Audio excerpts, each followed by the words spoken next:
Hi all, Steve here. Welcome to another Moodle Monday. This week we're going to be looking at grading a Turnitin assignment. If the due date on your Turnitin assignment's been reached, you might want to start marking these assignments before the post date is reached. The post date is when students can pick up their grades. And in the last video we looked at how to set the post grade sometime after the due date so that you would have time to mark. So with that, let's get into having a look at a Turnitin assignment and grading it. Here we are in the familiar test course, logged in as Professor Plum, who will be grading the submissions. Billy Bob has submitted a file, and in this case Mooncake has once again submitted their assignment as plain text. This is fine because if you remember, when we created the assignment we allowed for text or file submissions. Click on the Turnitin assignment to get into the assignment summary page. To see the current submissions, click on the Submission Inbox tab. You can now see that there are two submissions waiting to be graded. The Turnitin paper ID, time and date submitted, and similarity score are shown. Let's grade Mooncake's submission. Start by clicking on either the submission title, Hitchhiker's Summary, or the blue pencil next to the grade. The text of the submission is displayed in what's known as Feedback Studio. It appears that Mooncake has submitted 106 words, which is some way short of the target. However, this text was generated for us by a machine learning web page, so we can't be too picky about the length. Click on the tab at the left to view an outline of the pages. This is useful if it's a long document. There are far fewer options to annotate the student work in Feedback Studio than are available in the Moodle assignment tool. However, the Moodle assignment doesn't give us the plagiarism checks. You can zoom in and out of the work using the zoom slider here at the bottom.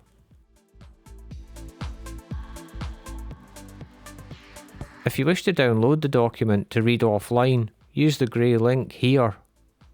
This gives you the option to download the current view, including the annotations, as a PDF, or download the originally submitted file.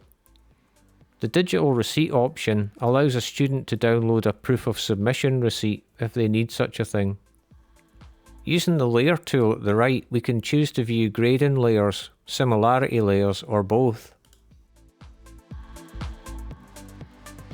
To show the sources of similarities in the document, switch on the similarity layer. We can see that there are some unavoidable similarities due to the nature of the material. The Match Overview button, which shows as a percentage, reveals the source of the similarities. In the grading layer, it's possible to add a quick mark. These are preset responses designed to speed up your grading. You can drag and drop them onto the relevant text. For example, if you found a large section of text with similarity but no citation as we have, you might use the paraphrase or quote quick mark to highlight the need to cite sources to the student.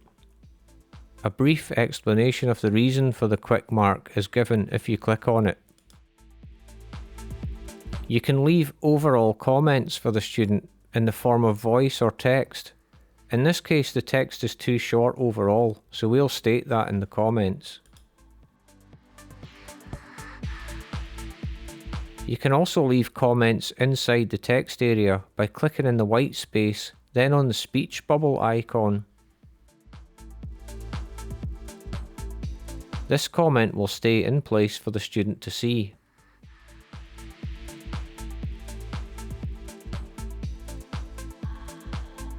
It's also possible to make a comment in line and move it around like this. To enter a grade for the submission, enter the percentage in the grade box at the top and then click somewhere else to save it. You can exit the submission by closing the window. Allow Moodle a few moments to synchronize the changes, then the grade will appear in the submission inbox. It is possible to leave a comment in the Moodle side of the submission by clicking the bracketed 0 and adding a comment, much like the feedback text in Moodle assignment. I'm not sure why you would need to do this, It might be useful if the Turnitin system was down.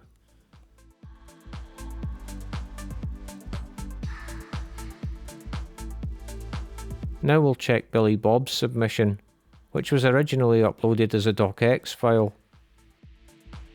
As you can see, this has been converted by Turnitin to allow grading. The same tools are available to view the source of any matches and leave any comments, and once again you would grade by typing a score.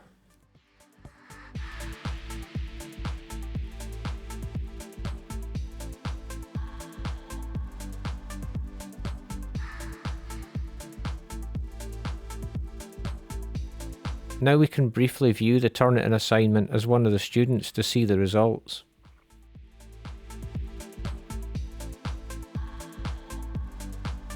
The student may view their grade for the Turnitin assignment in the gradebook.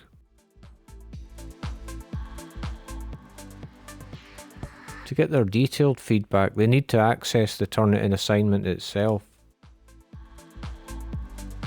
In the My Submissions section, their grade and Moodle side comments will be shown. Apologies, the layout doesn't look right here. To access the annotations, the student will click on the title or blue tick.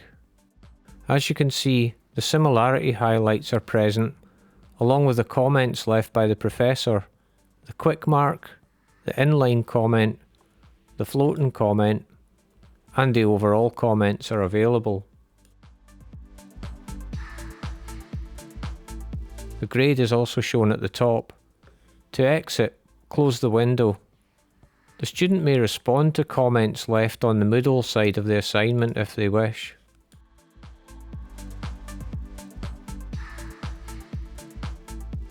If you use Twitter, you may be interested in following the Turnitin status account.